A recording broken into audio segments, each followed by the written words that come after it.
if I didn't have this program, I couldn't do these extra duties. So it would be crippling to not have the MaintainX the way we have it set up. I mean, I truly believe that tomorrow, if I had to leave and they brought someone else in, they'd get up and running pretty quick, even with no or little maintenance planning background.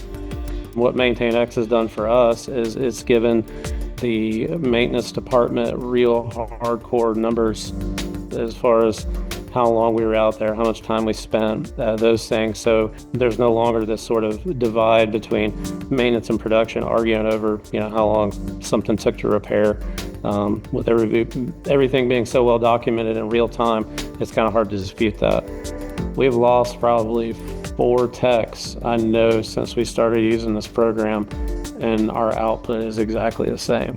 And, we're at the point, again, where it's just easy to communicate all this. So if I know what the line costs when it's down, right, per hour, and let's say that we have a bearing that fails, or we catch it early. This is where I'm going with this. I catch it early, vibration analysis, we plan for the repair, even if it's to stop the machine, or if it's to plan it ahead of time, there's a cost savings right there. Because I'll time that based on the cost savings. The lines were $3 or $4 grand an hour, and we did this during a PM, and it's a 4-hour repair. That's $12,000 with the downtime we just saved.